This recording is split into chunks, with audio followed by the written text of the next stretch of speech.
Hello बच्चों, मैं कल्पना Jain biology educator.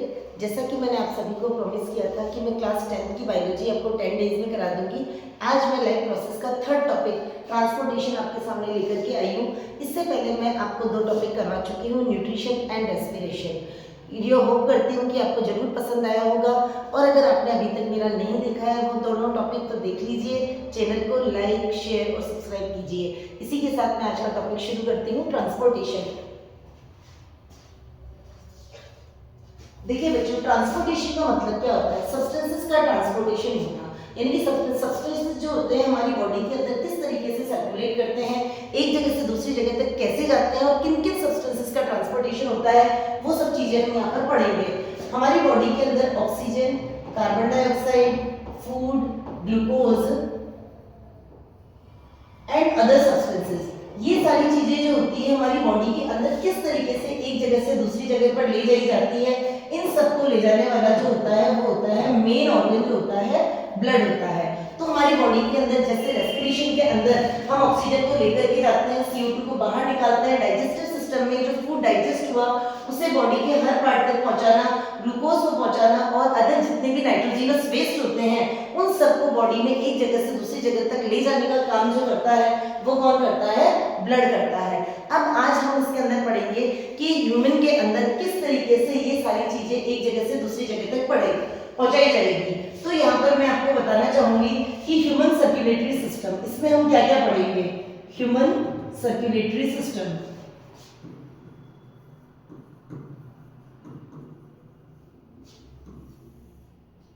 इस टॉपिक के अंदर हम 3 चीजें पढ़ेंगे।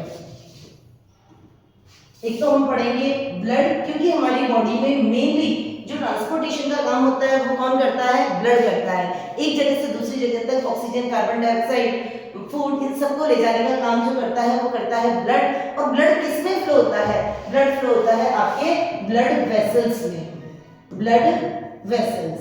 और थर्ड नंबर पर आप पढ़ेंगे इसमें हार्ट। तो इस तरीके से हम इस चैप्टर के अंदर 3 चीजों को डिस्कस करेंगे, ब्लड, ब्लड वेसल्स और हार्ट। अब मैं सबसे पहले आपको इस ब्लड के बारे में बताना चाहूंगी कि आप सभी जानते हैं 9th क्लास के अंदर आपने पढ़ा है कि ब्लड क्या होता है? It is the fluid connective tissue, fluid connective tissue.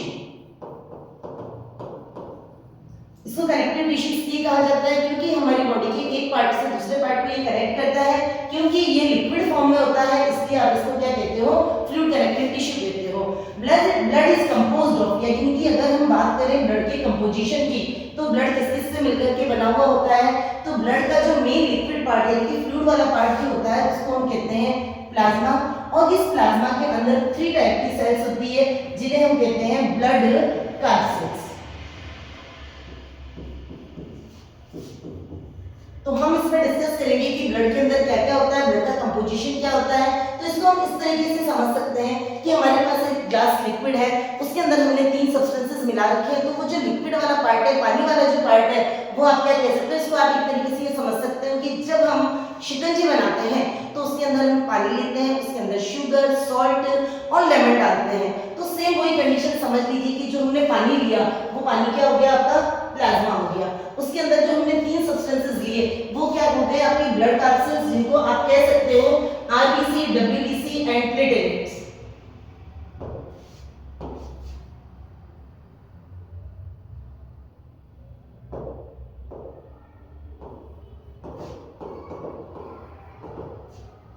RBC, WBC and platelets. तो इस तरीके से हम कह सकते हैं कि ब्लड के अंदर क्या होता है? लिक्विड वाला पार्ट जिसे हम बोलते हैं प्लाज्मा। इस प्लाज्मा में भी 90 से 92% जो होता है वो होता है वाटर, और बाकी जो इसके अंदर होते हैं मिनरल्स, ग्लूकोज एक्सेट्रा। तो इस प्रोटीन्स भी कह सकते हैं आप, इसके अंदर प्रोटीन्स भी होते हैं, प्रोटीन्स, मिनरल्स और ग्लूकोज, ये सब्सटेंसेस होते हैं। ये प्लाज्मा क्या करता है? प्रोटीन्स, मिनरल्स और ग्लूकोज को बॉडी के एक पार्ट से दूसरे पार्ट तक पहुंचाने का काम करता है। अब हम बात करते हैं ब्लड कार्सेल्स की, यानी कि प्लाज्मा के अंदर 3 टाइप्स की जो सेल्स होती है उसके अंदर मर्ज होती है, उनका नाम है RBC, WBC और प्लेटलेट्स। अब जो ये RBC, WBC और प्लेटलेट्स होती है, इनके अदर नेम्स भी आपको पता होना चाहिए कि आरबीसी को हम क्या कहते हैं, आरबीसी को हम कहते हैं एरिथ्रोसाइट, एरिथ्रोसाइट्स, डब्ल्यूबीसी को हम कहते हैं ल्यूकोसाइट्स एंड प्लेटलेट्स को हम कहते हैं थ्रोम्बोसाइट्स, थ्रोम्बोसाइट्स। यहां पर जो एरिथ्रो है, एरिथ्रो का मतलब होता है रेड और ल्यूको का मतलब होता है कलरलेस या व्हाइट बोल सकते हैं आप, व्हाइट या कलरलेस। तो इस तरीके से जो तीन टाइप के कार्सन्स होते हैं, आरबीसी जिनको आप बोलते हो एरिथ्रोसाइट, डब्ल्यूबीसी जिनको आप बोलते हो ल्यूकोसाइट और प्लेटलेट्स जिनको हम बोलते हैं थ्रोम्बोसाइट्स। अब हमें ये भी पता होना चाहिए कि इनके काम क्या होते हैं। आरबीसी जो होती है, सबसे पहले तो है कि आरबीसी कौन से कलर की है, रेड कलर की। इसके रेड कलर का होने के पीछे क्या रीजन है, रेड कलर का होने के पीछे रीजन है कि इसके अंदर एक एलिमेंट होता है जिसका नाम होता है हीमोग्लोबिन। आफ्टर ऑल ये हीमोग्लोबिन है क्या, haemoglobin is the red pigment, red pigment present in the RBC that is known as the hemoglobin and it provides red color to hemoglobin। तो ये आपको पता होना चाहिए कि RBC जो होती है इसका दूसरा नाम है एरिथ्रोसाइट। RBC रेड कलर की क्यों होती है, बिकॉज ऑफ द हीमोग्लोबिन। अब इसका काम क्या होता है, आफ्टर ऑल ये एरिथ्रोसाइट करते क्या है या RBC जो होते हैं उनका काम क्या है, तो हमारी ब्लड के अंदर जो भी ट्रांसपोर्टेशन होता है, यानी कि लंग्स ने जो ऑक्सीजन ली उसे सेल तक पहुंचाना, सेल ने जो कार्बन डाइऑक्साइड बनाई थ्रू द रेस्पिरेशन उसे वापस एल्वियोलाई तक लाना, जो फूड डाइजेस्ट हुआ उसे सेल्स तक पहुंचाना, ये सारे काम कौन करता है, ये सारे काम करती है हमारी आरबीसी। यानी कि अगर आपसे पूछा जाए कि आरबीसी का काम क्या है, तो ये करती है transport oxygen, carbon dioxide, oxygen, carbon dioxide, glucose and waste material, waste, इन सबको बॉडी के एक पार्ट से दूसरे पार्ट तक पहुंचाने का काम करती है। अब हम बात करते हैं leucocyte, that is white in colour, it is also known as white blood cell. Leuco का मीनिंग होता है व्हाइट या कलरलेस, इसलिए आप इसको क्या कह सकते हो, ल्यूकोसाइट बोल सकते हो, डब्ल्यूबीसी बोल सकते हो। इनका काम होता है प्रोटेक्शन, प्रोटेक्ट फ्रॉम डिजीजेस। अगर आपसे पूछे कि डब्ल्यूबीसी जो होती है हमारी बॉडी में क्या करती है, डिजीज से हमको बचाती है and increase immunity of our body, increase immunity, हमारी बॉडी की इम्यूनिटी को इंक्रीज करती है, हमें डिजीज से बचाती है। इस तरीके से व्हाइट ब्लड सेल जो होती है हमारी बॉडी का प्रोटेक्शन करती है। लास्ट में है थ्रोम्बोसाइट। ये थ्रोम्बोसाइट एक्चुअली होते क्या है, जैसे सपोज कभी हमारा एक्सीडेंट हो गया, हमारे लग गई, छोटी सी चोट की बात कर रही हूं मैं, जब हमारे को कट लग जाता है तो थोड़ी देर के अंदर वो कट रिपेयर हो जाता है। उसकी रिपेयरिंग के पीछे जो रीजन होता है वो होता है प्लेटलेट्स। प्लेटलेट्स क्या करती है, ब्लड को क्लोट कर देती है, ब्लड को थिक कर देती है और हमारी जो चोट लगी है वहां से जो ब्लड का फ्लो होता है उसको रोक देती है। तो इसका जो काम हुआ वो क्या हुआ, क्लोटिंग ऑफ ब्लड। तो इस तरीके से हम कह सकते हैं कि हमारी बॉडी के अंदर सबसे पहले हमने किसकी बात की थी, हमने बात की थी सर्कुलेटरी सिस्टम की। तो सर्कुलेटरी सिस्टम में हम तीन चीजों की स्टडी करेंगे।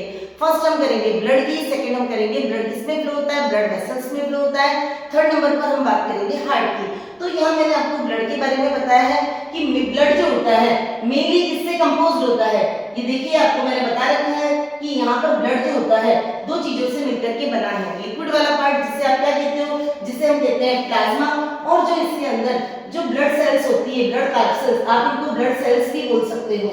थ्री टाइप की ब्लड सेल्स होती है, RBC, WBC and platelets. Plasma जो होता है इसको लिक्विडिटी प्रोवाइड करता है। इस प्लाज्मा के अंदर 90 से 92% वाटर होता है, उसके अलावा प्रोटीन, मिनरल्स एंड ग्लूकोज होते हैं। आरबीसी को हम कहते हैं एरिथ्रोसाइट, ये रेड कलर की होती है। इसके रेड कलर का होने के पीछे क्या रीजन है, हीमोग्लोबिन। अगर आपसे एग्जाम में पूछा जाए कि what is haemoglobin, haemoglobin is the red pigment present in the blood. उसके बाद आप बात करेंगे डब्ल्यूबीसी, व्हाइट ब्लड सेल्स, जिसे आप क्या कह सकते हो, ल्यूकोसाइट। ल्यूकोसाइट, ल्यूको का मतलब क्या होता है, साइट का मतलब सेल, और ल्यूको का मतलब होता है व्हाइट, इसलिए आप इसको क्या कहते हो, व्हाइट ब्लड सेल कहते हो। व्हाइट ब्लड सेल का काम क्या होता है, व्हाइट ब्लड सेल जो होती है हमारी बॉडी के अंदर अगर कोई भी बैक्टीरिया चले जाए, जर्म्स चले जाए, किसी भी तरीके की कोई डिजीज हो तो हमारी बॉडी को प्रोटेक्ट करने का काम करती है, हमारी बॉडी के अंदर इम्यूनिटी को इंक्रीज करती है।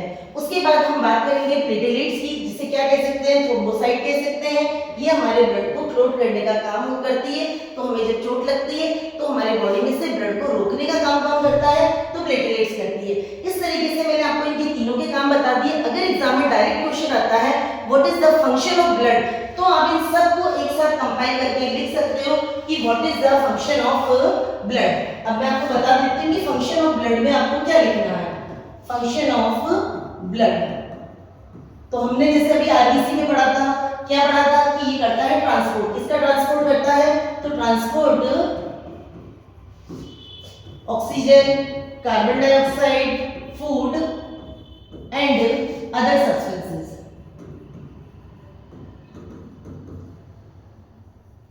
फिर उसके बाद में हमने क्या कहा था? डब्ल्यूबीसी क्या करती है? प्रोटेक्ट करती है। तो हम यहां पर लिख सकते हैं प्रोटेक्ट फ्रॉम डिजीजेस। उसके बाद अगर हम थर्ड नंबर पर बात करें, हमने क्या कहा था? हमने कहा था प्लेटलेट्स। तो यहां पर हम लिख सकते हैं क्लोटिंग ऑफ ब्लड। तो ब्लड के फंक्शन को आपको अलग से याद करने की जरूरत नहीं है। जो आपने फंक्शन किए आरबीसी, डब्ल्यूबीसी और प्लेटलेट्स के, उन सबको कंपाइल करके आप क्या लिख सकते हो? Function of the blood. It maintain the temperature of the body. ये हमारी बॉडी के टेम्परेचर को भी रेगुलेट कर सकता है। तो आप ये भी लिख सकते हो रेगुलेट टेम्परेचर ऑफ बॉडी। वैसे तो आपको मेरे नोट्स मेरे Telegram channel biology by KJM इस पर शेयर कर दिए जाएंगे। फिर भी अगर आप स्क्रीनशॉट लेना चाहते हैं तो आप ले सकते हैं। अब हम नेक्स्ट बात करते हैं ब्लड वेसल्स की। तो हमने ब्लड कंप्लीट कर लिया। अब ब्लड के बाद हम चलते हैं ब्लड वेसल्स। अगर हम बात करें ब्लड वेसल्स की, तो ब्लड वेसल्स जो होती है कितने टाइप की होती है? ये 3 टाइप्स की होती है। आर्टरी, आर्टरीज बोल सकते हैं क्योंकि एक आर्टरी नहीं होती, आर्टरीज, वेन्स एंड कैपिलरीज। वैसे तो ये आपको अच्छे से जब मैं हार्ट को समझाऊंगी उसके साथ समझ में आ जाएगा, लेकिन फिर भी इसको कुछ फीचर्स है जो मैं आपको बता देती हूँ कि ये तीनों आफ्टर ब्लड वेसल्स होती क्या है? ये ट्यूबलाइक स्ट्रक्चर होती है जो क्या करती है? ब्लड को कैरी करने का काम करती है। यानी कि ब्लड का जो फ्लो होता है वो किसके बीच किसमें होता है? ब्लड वेसल्स में होता है। ये 3 टाइप्स की होती है, आर्टरी, वेन और कैपिलरीज। तो सबसे पहले हम आर्टरी की बात करते हैं। आर्टरी कैसी होती है? ये थिक वॉल्ड होती है। इसको आप इस तरीके से समझिए बच्चों कि ये जो होती है ये ट्यूबलाइक स्ट्रक्चर है, तो इसकी जो ये मोटाई होती है, उसकी जो थिकनिंग होती है वो क्या होती है? कंपैरेटिवली वेन्स से क्या होती है? ज्यादा होती है। आप इसको कह सकते हो कि आर्टरीज कैसी होती है? थिक वॉल्ड होती है, जबकि वेन्स जो होती है ये कैसी होती है? थिन वॉल्ड होती है। और कैपिलरी जो होती है extremely thin walled, extremely thin walled. तो इस तरीके से आप कह सकते हो कि आर्टरीज कैसी होती है? थिक वॉल्ड होती है, वेन्स जो होती है थिन वॉल्ड होती है, और कैपिलरीज होती है एक्सट्रीमली थिन वॉल्ड होती है। अब ये करती क्या है? तो मैं आपको एक ट्रिक बताती हूँ। ए का मतलब आपको याद रखना है अवे, ठीक है? ये वर्ड याद रखना है। तो ये क्या करती है? Take blood away from the heart, carry blood away from the heart. ये ब्लड को हार्ट से दूर ले जाती है। तो आपको कैसे याद रखना है? ये हार्ट की तरफ लाती है और ये हार्ट से दूर ले जाती है। तो ए फॉर आर्टरी और के फॉर अवे से आप इसको याद रख सकते हो कि ये क्या करती है? ये वो ब्लड वेसल है जो ब्लड को हार्ट से दूर ले जाती है, अवे फ्रॉम द हार्ट। और ये क्या करती है? Carry blood towards the heart. ये वो ब्लड वेसल है जो क्या करती है? ब्लड को हार्ट की तरफ लेकर के आती है। और ये कैपिलरीज क्या करती है? जहां पर कुछ भी डिफ्यूजन हो रहा है, जैसे हम बात करते हैं ये हो गया एल्वियोलाई और ये हो गई ब्लड वेसल। ये तो हो गया एल्वियोलाई और ये हो गया ब्लड वेसल। तो ये जो ब्लड वेसल होती है ये कौन सी ब्लड वेसल होती है? ये कैपिलरी होती है।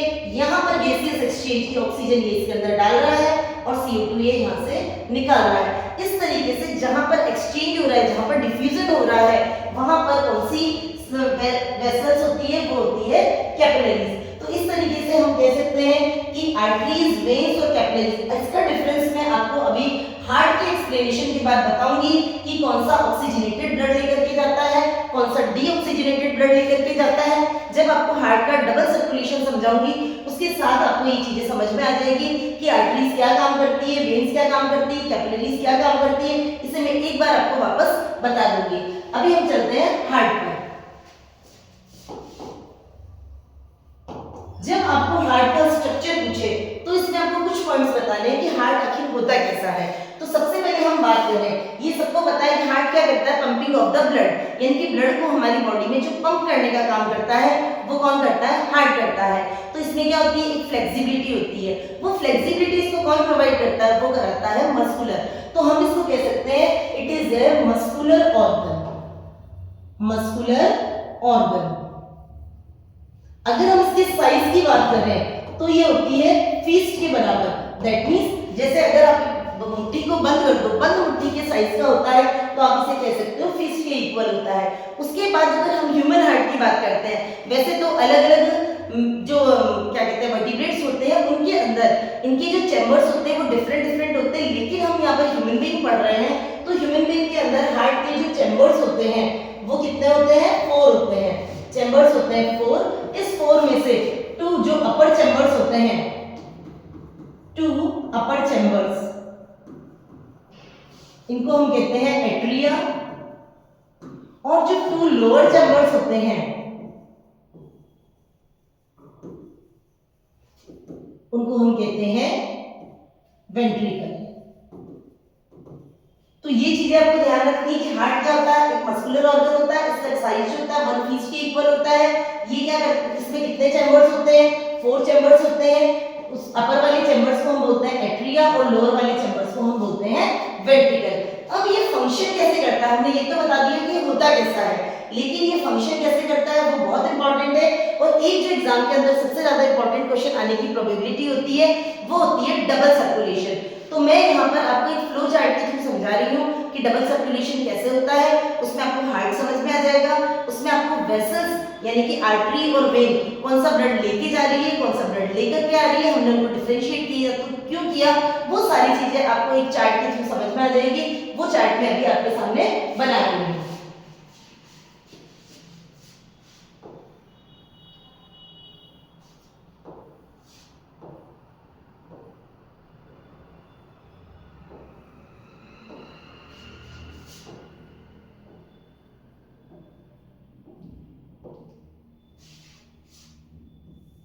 ये आप कह सकते हो कि हमारी बॉडी का कोई भी बॉडी पार्ट है, कोई भी बॉडी टिश्यू है, बॉडी पार्ट बोल सकते हो या बॉडी टिश्यूज बोल सकते हो, बॉडी टिश्यू। अब क्या होता है कि हमने रेस्पिरेशन वाले टॉपिक में हमने पढ़ा था, पहले इसके पार्ट्स देख लेते हैं। इनको हम कहेंगे right atria, left atria, right ventricle और लेफ्ट वेंट्रिकल। अब बच्चों हमें अपने हाथ के हिसाब से नहीं देखना है कि this is the right hand, तो ये राइट साइड होगा। आप अपने आप को इस पोजीशन में ला करके देखिए, जिस पोजीशन में मैं खड़ी हूँ ये मेरा राइट साइड है, तो इस साइड जो हार्ट का पोर्शन हुआ वो क्या हुआ, राइट पोर्शन, और ये वाला जो पोर्शन हुआ वो हुआ हमारे लेफ्ट पोर्शन। तो हमें इस तरीके से देखना है क्योंकि हमारा हार्ट यहाँ पर सिचुएटेड होता है, तो हमें अपने हार्ट की लोकेशन के हिसाब से देखना है, ना कि हमें अपने हिसाब से। ठीक है, तो इस वाले को अपर वाले को हम बोलते हैं एट्रिया, इसको बोलेंगे राइट एट्रिया, इसको बोलेंगे लेफ्ट एट्रिया, इसको बोलेंगे राइट वेंट्रिकल, इसको बोलेंगे हम लेफ्ट वेंट्रिकल। अब क्या होता है बॉडी के अंदर जब रेस्पिरेशन होता है तो यहाँ पर क्या होता है, CO2 रिलीज होती है। अब ये CO2 जब ब्लड के अंदर मिक्स हो जाती है तो ये जो ब्लड होता है ये कैसा होता है, डीऑक्सीजनेटेड ब्लड। इस ब्लड को जो ये मैं लेकर के जा रही हूँ, यहाँ पर जो फ्लो बना रही हूँ, ये कौन सा ब्लड होगा, डीऑक्सीजनेटेड ब्लड। अब मैंने आपको एक बात बताई थी कि वेन्स क्या करती है, ब्लड को लेकर के जाती है टुवर्ड्स द हार्ट। तो देखो ये मैंने हार्ट बनाया, तो यहाँ पर ये क्या कर रही है, हार्ट की तरफ लेकर के जा रही है। इट मींस ये क्या हुई, वेन। अब यहाँ से ये जो ब्लड है डीऑक्सीजनेटेड ब्लड है, ये कहाँ पहुंच गया, राइट एट्रिया में पहुंच गया। राइट एट्रिया से ये कहाँ जाएगा, राइट वेंट्रिकल के अंदर जाएगा। राइट वेंट्रिकल से फिर ये निकल करके कहाँ जाएगा, ये निकल करके जाएगा हमारे लंग्स के पास। ये हो गया लंग्स। अब मैंने क्या कहा था आपको कि जो लेकर के जाती है away from the heart, it means ये क्या हुई, आर्टरी। क्योंकि ये आर्टरी किससे कनेक्टेड है, लंग्स से, तो हमने इसका नाम दे दिया पल्मोनरी लंग्स। अब उसके बाद हम देखते हैं कि यहाँ आती है, यहाँ आता है ब्लड। इस ब्लड के अंदर क्या है, ये ब्लड कैसा है, कार्बन डाइऑक्साइड वाला है, यानी कि डीऑक्सीजनेटेड। इस तरफ जितना भी ब्लड चल रहा है वो कैसा ब्लड है, वो है हमारे डीऑक्सीजनेटेड ब्लड। अब ये ब्लड पहुंच जाता है लंग्स के पास। लंग्स में क्या होते हैं, एल्वियोलाई होते हैं। ये एल्वियोलाई क्या करते हैं, एक्सचेंज ऑफ द गैसेस, यानी कि CO2 को तो वो ले लेते हैं और हमारी ब्रीदिंग के थ्रू बॉडी से बाहर निकाल देते हैं, और यहाँ पर ऑक्सीजन जो होती है मिक्स हो जाती है। जब ब्लड के अंदर ऑक्सीजन मिक्स हो गई तो उस ब्लड को आप क्या बोलोगे, ऑक्सीजनेटेड ब्लड। अब ये ऑक्सीजनेटेड ब्लड क्या करता है, अब ये ऑक्सीजनेटेड ब्लड, इसको मैं रेड कलर से बना रही हूँ ताकि कोई कंफ्यूजन ना हो। यहां से जो ब्लड आ रहा है, अब वो ब्लड कैसा है, ऑक्सीजनेटेड ब्लड। अब वही चीज कि जो ब्लड को लेकर के आता है हार्ट की तरफ, उसे आप क्या कहोगे, उसे आप कहोगे वेन। लेकिन क्योंकि ये वेन किससे कनेक्टेड है, लंग्स से, तो आप इसे क्या कहोगे, पल्मोनरी वेन। अब यहां से ब्लड जाएगा लेफ्ट वेंट्रिकल में, और लेफ्ट वेंट्रिकल से ये वापस पहुंचा दिया जाएगा हमारे बॉडी टिश्यू में। तो इस तरीके से अब मैं इसको वापस आपको अच्छे से एक्सप्लेन कर रही हूँ। यहाँ पर दो वॉल्व भी है, इस वाले को हम बोलते हैं ट्राइकस्पिड वॉल्व। ये जो ओपनिंग राइट एट्रिया से राइट वेंट्रिकल की, इस वॉल्व को हम बोलते हैं ट्राइकस्पिड वॉल्व। और वॉल्व क्या करता है, ब्लड के बैक फ्लो को रोकता है, यानी कि ब्लड ऊपर से नीचे तो आ सकता है, लेकिन अगर नीचे से ऊपर वो जाना चाहे तो ये जो वॉल्व होते हैं ये क्या करते हैं, इसको रोक देते हैं। तो राइट एट्रिया और राइट वेंट्रिकल के बीच जो वॉल्व होता है उसको हम बोलते हैं ट्राइकस्पिड वॉल्व, और लेफ्ट एट्रिया और लेफ्ट वेंट्रिकल के बीच जो होता है इसको हम बोलते हैं बायकस्पिड वॉल्व। ये इनका नाम उनके शेप के अकॉर्डिंग है। फिलहाल ये हमारे लिए नीडी नहीं है, हम बात करेंगे कि किस तरीके से जो ये सर्कुलेशन हो रहा है, कैसे कि हम कहेंगे कि रेस्पिरेशन के थ्रू क्या बनी थी, CO2 बनी थी। अब ये CO2 जब मिक्स हो गई किसमें, ब्लड में, क्योंकि हमने अभी बोला था कि हमारी बॉडी के अंदर ऑक्सीजन, कार्बन डाइऑक्साइड, इनको लाने और ले जाने का काम कौन करता है, ब्लड करता है। तो ब्लड अपना काम कर रहा है, यहाँ से जो CO2 है वो मिक्स हो गई। अब जो ये ब्लड है कैसा हो गया, डीऑक्सीजनेटेड ब्लड हो गया। ये डीऑक्सीजनेटेड ब्लड कहां से कहां ट्रांसपोर्ट होता है, from body tissue to right atria. किसके थ्रू होता है, वेन के थ्रू होता है, ठीक है। तो ये जो होती है वेन, जो सारे बॉडी पार्ट्स को से ब्लड को कलेक्ट करके हार्ट तक पहुंचाती है, इस वेन का नाम होता है वेना केवा। ये स्पेशली वेन जो क्या है, क्या कर रही है, सारी बॉडी के ऑर्गन से ब्लड को कलेक्ट करके फाइनली कहां तक पहुंचाती है, ये पहुंचाती है राइट एट्रिया। इस तरीके से आप इसको कह सकते हो, this is the largest when. जो वेना केवा होती है ये क्या होती है, लार्जेस्ट वेन होती है हमारी बॉडी में। इसने क्या किया, ब्लड को पहुंचा दिया राइट एट्रिया में। Then blood flows from right atria to right ventricle. कैसे पहुंचता है, ये राइट एट्रिया तक पहुंचा, यहाँ पर होगा कॉन्ट्रिक्शन, यानी इस तरीके से कॉन्ट्रिक्शन होगा। कॉन्ट्रिक्शन के थ्रू ये जो राइट एट्रिया से ब्लड कहाँ आ जाएगा, राइट वेंट्रिकल में आ जाएगा। फिर यहाँ जैसे कॉन्ट्रिक्शन होगा, ब्लड किसमें डाल दिया जाएगा, ये ब्लड डाल दिया जाएगा आपके पल्मोनरी आर्टरी में। पल्मोनरी आर्टरी इस ब्लड को कहाँ लेकर जाएगी, लंग्स के पास लेकर के जाएगी। लंग्स के अंदर एक्सचेंज ऑफ गैसेस होगा थ्रू द डिफ्यूजन। यहाँ पर ब्लड कैपिलरीज काम करेगी, जो मैंने आपको लास्ट में बताया था कि एक्सट्रीमली थिन होती है, गैसेस एक्सचेंज होता है, ऑक्सीजन जो होगा ब्लड के अंदर डाल दिया जाएगा, CO2 जो होगा रिमूव हो जाएगा। अब जो ब्लड आपके पास आया वो ब्लड कैसा होता है, ऑक्सीजनेटेड ब्लड। अब ये ऑक्सीजनेटेड ब्लड ये कहां से कहां जाता है, lungs to left atria to left ventricle. Same process कि यहाँ पर क्या होगा, यहाँ पर भी इसके अंदर कॉन्ट्रिक्शन होगा, कॉन्ट्रिक्शन से ब्लड लेफ्ट एट्रिया से लेफ्ट वेंट्रिकल में पहुंचा दिया जाएगा। जब लेफ्ट वेंट्रिकल में कॉन्ट्रिक्शन होगा तो ये ब्लड कहाँ पहुंचा दिया जाएगा, ये हमारी बॉडी के सेल्स के पास, हर बॉडी के पास पहुंच जाएगा। फिर ये सर्कुलेशन जो है 1 बाय 1 रिपीट होता रहेगा। अब इसको आप ध्यान से देखो कि ये पूरा एक सर्कुलेशन है, कंप्लीट सर्कुलेशन है। इस कंप्लीट सर्कुलेशन के अंदर क्या हुआ कि ब्लड कितनी बार हार्ट के पास गया, देखो एक बार ये पूरा इस तरीके से ये हार्ट के पास गया, फिर ये ऑक्सीजनेटेड होने के बाद फिर ये हार्ट के पास आया।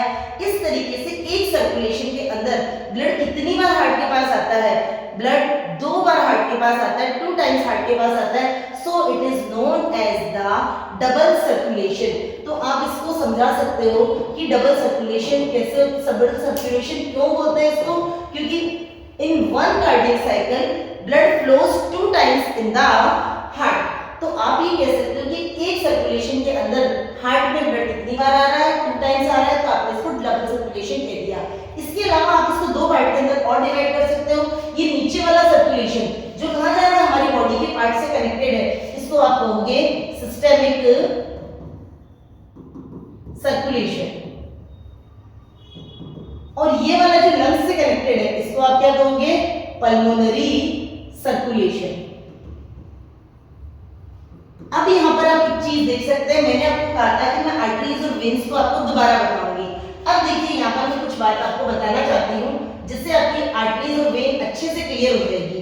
फर्स्ट पॉइंट मैंने आपको बताया था कि आर्टरीज जो होती है कैसी होती है, थिक वॉल्ड, जबकि वेन्स जो होती है वो थिन वॉल्ड। अब आप इसको देखिए कि आर्टरी क्या कर रही है, ब्लड को नीचे की तरफ ला रही है, यानी कि हमारी बॉडी में नीचे की तरफ लेकर के जा रही है ब्लड को। दैट मींस यहाँ से जो ब्लड का फ्लो होगा, यानी कि ऊपर से नीचे जब जा रहा है ब्लड, तो उसका प्रेशर कैसा होगा, हाई होगा। तो उस प्रेशर को टॉलरेट करने के लिए इस आर्टरी की जो ये आर्टरी, इस आर्टरी की जो वॉल्स होती है ये कैसी होती है, थिक वॉल्ड होती है। जबकि जब ब्लड नीचे से ऊपर की तरफ जा रहा है तो इतना प्रेशर नहीं होता है, इसलिए वेन की जो वॉल होती है वो थिन होती है। अब यहाँ पर मैंने बताया था, यहाँ पर क्या होती है, कैपिलरीज होती है, क्या होता है यहाँ पर, एक्सचेंज ऑफ गैसेज होता है, डिफ्यूजन होता है। तो ये जो होती है वॉल, ये कैसी होती है, एक्सट्रीमली थिन, यानी कि आर्टरी वाली थिक, वेन वाली थिन और कैपिलरी वाली एक्सट्रीमली थिक। पहला पॉइंट। सेकंड पॉइंट हमने कहा था कि वेन क्या करती है, it carry blood towards the heart. देखिए आप यहाँ पर कि ये क्या कर रही है, ब्लड को हार्ट के पास लेकर के जा रही है, जबकि हमने ये कहा था कि आर्टरी क्या करती है, अवे फ्रॉम द हार्ट। देखिए ये रहा हार्ट, यहाँ से ये दूर ले जा रही है। अब इसके अंदर एक चीज और नोटिस कीजिए कि जब ये वेन ब्लड लेकर के जा रही है तो ये कैसा ब्लड लेकर के जा रही है, ये ब्लड लेकर के जा रही है डीऑक्सीजनेटेड ब्लड। लेकिन यहाँ देखिए आप पल्मोनरी वेन में कौन सा आ रहा है, ऑक्सीजनेटेड। तो थर्ड डिफरेंस जो आप बोलोगे वो क्या बोलोगे कि when carry deoxygenated blood accept pulmonary vein. First point मैंने आपको बताया था कि आर्टरी कैसी होती है, थिक वॉल्ड, वेन कैसी होती है, थिन वॉल्ड। सेकंड पॉइंट मैंने क्या कहा था कि when carry blood towards the heart. देखो ये भी हार्ट के पास ले जा रहा है, ये भी हार्ट के पास ले जा रहा है। ओके, उसके लिए आर्टरी के लिए क्या बोला था, it carry blood away from away from the heart। 2 minutes।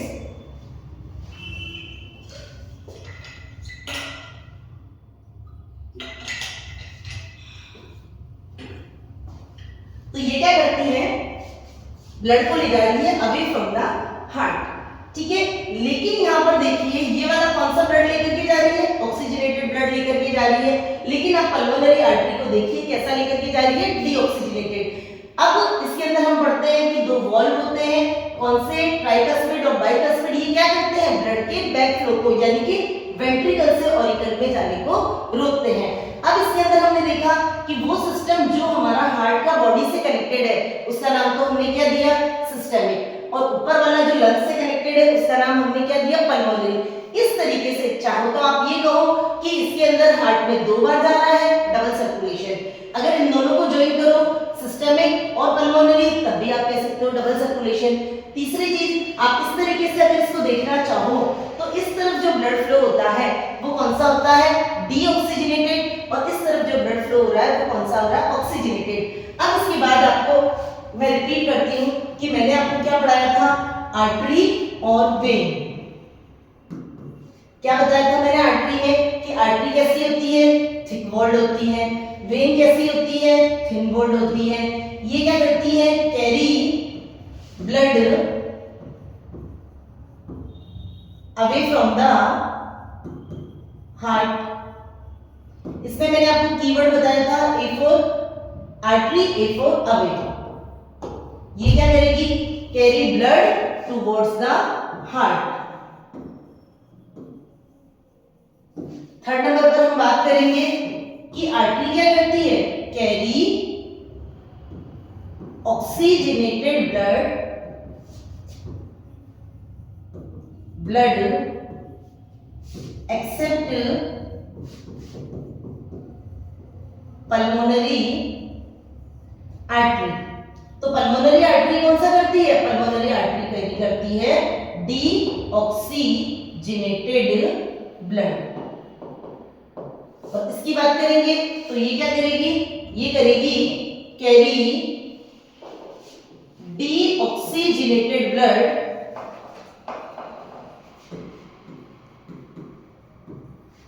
Accept pulmonary vein. Pulmonary vein कौन सा ब्लड कैरी करती है?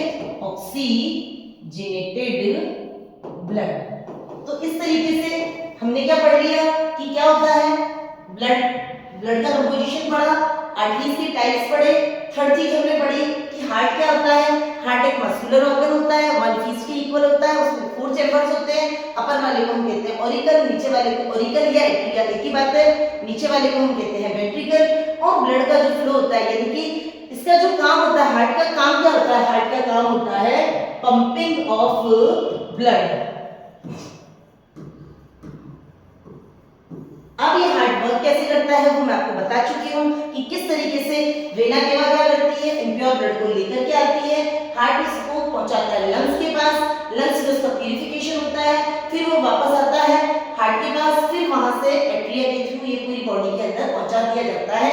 इस तरीके से हमारा हार्ट कंप्लीट हुआ, आर्टरीज कंप्लीट हुई और हमारी वेन्स कंप्लीट हुई। इसके बाद अगर कुछ रहता है तो मैं देख लेती हूँ आपके एनसीईआरटी के अकॉर्डिंग। एक और पॉइंट बचा आपका लिम्फ।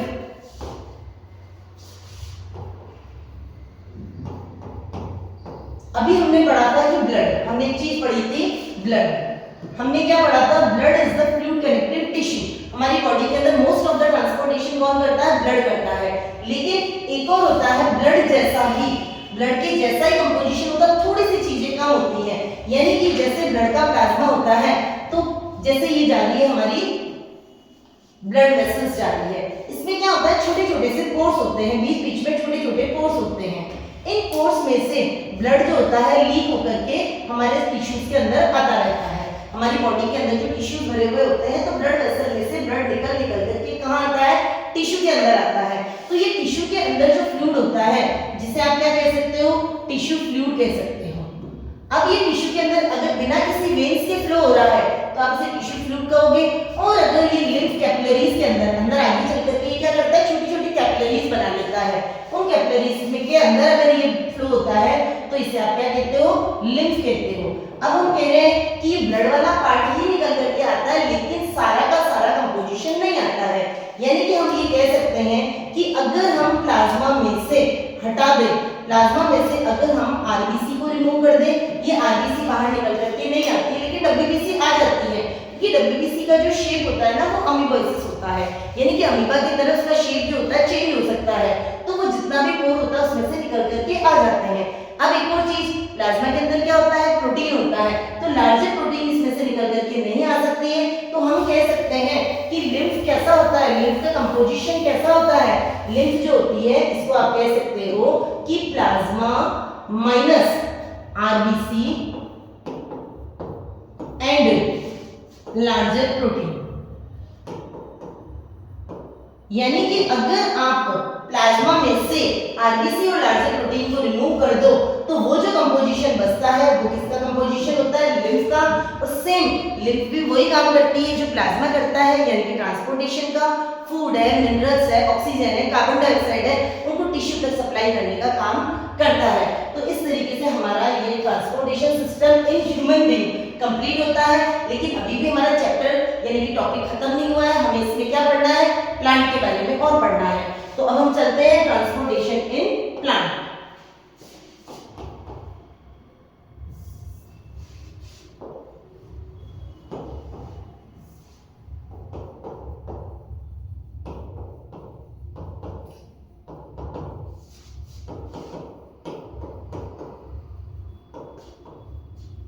तो जिस तरह से हमारी बॉडी के अंदर परफेक्ट ट्रांसपोर्टेशन सिस्टम है, अब प्लांट को भी अलग अलग चीजों की रिक्वायरमेंट होती है, इसमें भी कुछ वेस्ट प्रोडक्ट होते हैं। जैसे अगर हम बात करें कि जब हम प्लांट के रेस्पिरेशन की बात करते हैं तो ये क्या करता है, रेस्पिरेशन में इनटेक करता है ऑक्सीजन, ऑक्सीजन को इनटेक करता है और वो ही रिमूव होता है इसमें से कार्बन डाइऑक्साइड। लेकिन इसके लिए इसके अंदर कोई स्पेशल ऑर्गन की नीड नहीं है। ये क्या करता है, ये जो सारा काम होता है ये किसके थ्रू हो जाता है, स्टोमेटा के थ्रू हो जाता है। ये हम लास्ट टॉपिक के अंदर डिस्कस कर चुके हैं। स्टोमेटा कैसा होता है, स्टोमेटा का क्या काम होता है। स्टोमेटा का काम होता है गैसियस एक्सचेंज, तो ये इस ट्रांसपोर्टेशन में भी हेल्प कर लेता है। लेकिन अब मेन चीज हम जब बात करते हैं किसकी, कि प्लांट, तो प्लांट को क्या चाहिए होता है, जब वो फोटोसिंथेसिस करता है तो फोटोसिंथेसिस में वो क्या लेता है, फोटोसिंथेसिस के लिए वो वाटर लेता है और मिनरल्स लेता है। अब इसको समझिए, ये जैसे सपोज करिए कि स्टेम बनाया मैंने, इस स्टेम के अंदर कुछ चैनल्स बने हुए होते हैं। उन चैनल्स में से एक का नाम हम ले सकते हैं जाइलम और एक का नाम हम ले सकते हैं फ्लोएम। तो अगर आपसे पूछा जाए कि प्लांट के अंदर ट्रांसपोर्टेशन कौन करता है, तो प्लांट के अंदर ट्रांसपोर्टेशन होता है जाइलम और फ्लोएम के थ्रू। अब एक और चीज कि क्या चीज कैरी करता है, देखो कि जब प्लांट को फोटोसिंथेसिस करना है तो वो नीचे से क्या लेता है, सॉइल से क्या लेता है, वाटर लेता है, मिनरल्स लेता है, फिर फोटोसिंथेसिस करता है। फोटोसिंथेसिस में क्या बनता है, फूड बनता है। उस फूड को पूरे प्लांट के अंदर क्या करना होता है, सर्कुलेट करना होता है। तो ये दोनों, यानी कि इसको ऐसे याद रखो साउंड से, जाइलम हम जानते हैं जल से कनेक्ट कर लो, यानी कि वाटर। जाइलम जो होता है किसको कंडक्ट करता है, कंडक्ट वाटर, ये वाटर एंड मिनरल्स को कंडक्ट करता है। और इसका साउंड बोल के देखिए, flowing food, flowing food, flowing food, एक जैसा दिखेगा आपको, एक जैसा साउंड आएगा। तो ये किसको कैरी करता है, कैरी या कंडक्ट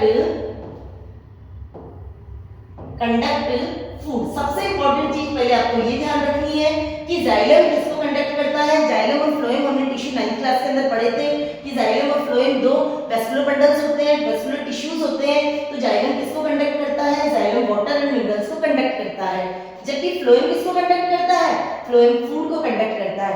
अब एक स्पेशल टर्म जो आपको याद रखनी है कि हम कंडक्शन ऑफ फूड के लिए एक टर्म, यानी transportation of food, particular food की बात कर रही हूँ कि ट्रांसपोर्टेशन ऑफ फूड के लिए हम एक वर्ड यूज कर सकते हैं, ट्रांसलोकेशन। अब मैं एक डिफरेंस समझाना चाहती हूँ। अगर आपसे कोई ये पूछे transportation of the food and water, तो उसमें ये दोनों चीजें इंक्लूड हो जाएगी। लेकिन अगर आपसे पर्टिकुलर वर्ड पूछे कि ट्रांसलोकेशन क्या होता है, तो वो केवल ट्रांसपोर्टेशन ऑफ द फूड होता है। अगर पूछे कि ट्रांसपोर्टेशन, तो ये दोनों इंक्लूड हो जाएंगे, वाटर भी इंक्लूड होगा, फूड भी इंक्लूड होगा, जाइलम भी इंक्लूड होगा, फ्लोएम भी इंक्लूड होगा। लेकिन जब पर्टिकुलर वर्ड आपको दिया हुआ हो ट्रांसलोकेशन, दैट मींस ये किसको बताता है, ये ट्रांसपोर्टेशन ऑफ द फूड को बताता है, जो किसके थ्रू होता है, फ्लोएम के थ्रू होता है। अब ये क्या करते हैं, जाइलम जो होता है यानी कि सॉइल के अंदर होता है वाटर, इस वाटर को सॉइल से, स्टेम से होते हुए पहले रूट आएगी, रूट से स्टेम आएगा, स्टेम से कहां जाएगी, लीव्स के अंदर चले जाएगी। इस तरीके से वाटर हमेशा नीचे से ऊपर की तरफ ही जाएगा, यानी कि जाइलम जो वाटर को कंडक्ट करेगा, ये कैसे करेगा, downward to upward, downward to upward. पहली चीज हमने पहले क्या पढ़ा कि जाइलम और फ्लोएम, हम जब बात कर रहे हैं जाइलम और फ्लोएम की, यानी कि ट्रांसपोर्टेशन इन प्लांट, प्लांट के अंदर ट्रांसपोर्टेशन किसकी हेल्प से होता है, जाइलम और फ्लोएम की हेल्प से। जाइलम किसको कंडक्ट करता है, वाटर एंड मिनरल को कंडक्ट करता है। फ्लोएम किसको कंडक्ट करता है, फूड को कंडक्ट करता है। फ्लोएम से फूड कंडक्शन के लिए हम क्या वर्ड यूज कर सकते हैं, ट्रांसलोकेशन कर सकते हैं। अब आप देखिए, वाटर नीचे से ऊपर तक जाएगा, यानी कि इसके अंदर, जाइलम के अंदर जो वाटर का कंडक्शन होता है वो ऑलवेज डाउनवर्ड्स टू अपवर्ड, यानी कि नीचे से ऊपर की तरफ होता है। लेकिन ये जो होता है, ये क्या होता है, ये leaves to other plant part, यानी कि फूड जो है वो बना तो लीव्स में है, ये यहाँ बन गया फूड। अब ये ऐसा थोड़ी है कि यहीं से कहीं और जाए, ये यहाँ से जाएगा, फ्लावर के पास भी जाएगा, तो ये यहाँ से रूट के पास भी जाएगा, यानी कि सारे डायरेक्शन में चलता है। तो हम ये कह सकते हैं कि जाइलम जो कंडक्शन करता है वो कैसा होता है, वो होता है यूनी डायरेक्शनल, जबकि फ्लोएम जो कंडक्शन करता है वो कैसा होता है, मल्टी डायरेक्शनल। अब चैनल बनाता है वो कौन बनाता है? Vessels and tracheids. जबकि इसमें जो कंडक्शन होता है वो किसके थ्रू होता है? Sieve tubes and companion